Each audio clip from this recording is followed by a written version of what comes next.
The day I met her, I knew she was different, quiet and cautious. I was aware of her in my audience at a conference I was speaking at. She was dressed in a bland outfit to fit in and showed little or no emotion with the morning events.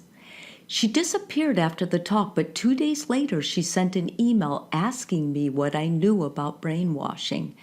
Brainwashing is a form of emotional abuse that isn't understood well or talked about. It's one of those ambiguous topics that's difficult to define, but clearly keeps victims trapped in a prison of fear. Brainwashing isn't limited to intimate relationships, but the relationship often becomes intimate due to the effects brainwashing has on the victim. It's a technique used to control, often used by those who cannot tolerate anyone who disagrees with them. Brainwashers convince themselves the world would be a better place if everyone thought and acted like they do. Brainwashing can happen in any environment, from cults to dating, even in marriage. There are many brainwashing techniques. For example, gaslighting, a term coined in the 1930s that has become popular lately, is a technique that makes the victim lose all confidence in themselves and question their own sanity. In the first video, I'm going to give you 7 other tactics an abuser may use to gain control for brainwashing. In the second video, I'll explain why victims succumb to brainwashing and how a victim can escape a twisted false reality. Before anything else, an abuser first strives to control your environment. That's why the first technique I'm going to mention is isolation. Abusers isolate their victims from family and friends. If the abuser can't isolate you, then it's unlikely they will stick around you. Therefore, if you have a close support network, they will not succeed. Friends and family will point out things they don't like about the abuser or how you act around the abuser. Essentially, your support network is your reality check against what the abuser wants you to believe. Here are some signs that an abuser is trying to isolate you. They find fault with your friends or family, making you feel like you don't want to be like them or be with them. They act jealous of others and accuse you of being sexually attracted to people you encounter, causing you to want to go out less. They introduce you to another group of friends who they say are superior to your friends. This group of friends is essentially an environment they can control. They act like such a great person that your friends can't believe your abuser is dangerous. Many brainwashers, including cult leaders, are extremely charismatic and charming with the others, but disrespectful and mean when they're alone with you. They create a fictional romantic world for the two of you. They may call you their soulmate, or if they're married, they promise to leave their spouse one day. A second technique is called monopolization of perception, which is pretty straightforward. The abuser monopolizes your attention. They may act like they love you so much they can't bear to be away from you. They may even cause drama in your relationship to make the relationship all-encompassing in your mind. The abusers will try to get you to do things they like or approve of, including watching certain shows, shopping at certain stores, or hanging out with select friends. They will make it almost impossible to do things they consider off limits by texting you incessantly, showing up unexpectedly, or making you feel uncomfortable with your very own feelings. The danger with brainwashing is that the abuser is very good at making you feel like you chose to comply with them. After the abuser has controlled your environment, they will try to weaken your resistance to their control. This is often achieved by misdirecting your defenses.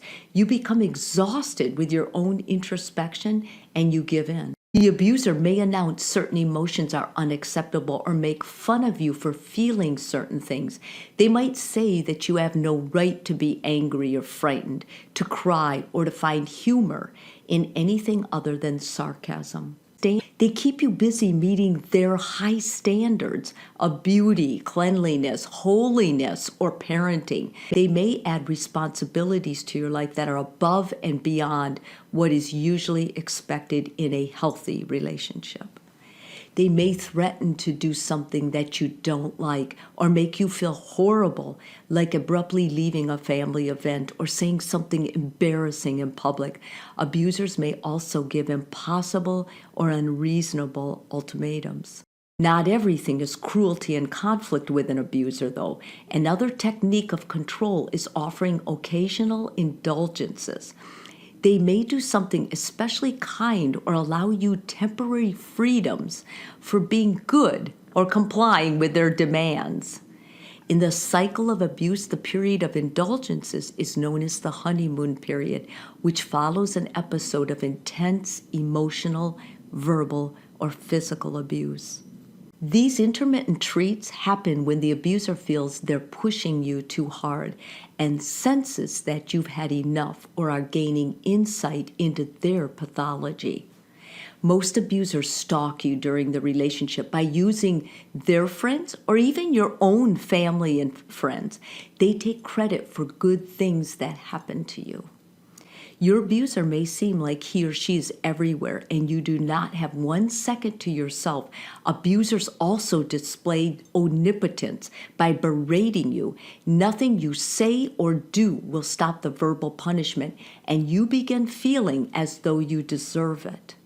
Your abuser will find a way to destroy all joy in your life unless they are the ones providing it in the occasional indulgences I mentioned. Even the simplest of hobbies like gardening and drawing will be attacked because your abuser does not want you to express yourself in any way.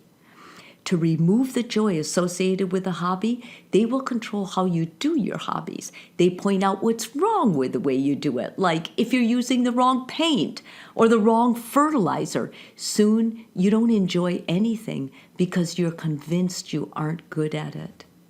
The last technique I'll mention is if the victim confronts or resists the brainwashing, the abuser will immediately degrade them. Abusers will make the victim feel humiliated, worthless, or inferior. Victims often stay victims because they believe complying with their abuser will preserve their own self-respect. They will go against their own values and integrity to avoid being degraded by the abuser. The 7 techniques I mentioned have a detrimental effect on the victim's self-worth. The brain is washed clean of any healthy, independent thinking, and any positive relationships you once held so dear to your heart will be cut off. Rarely can the victim see reality clearly at this point. However, if you're a victim of brainwashing, I'm telling you, you can get out and you can reverse the effects.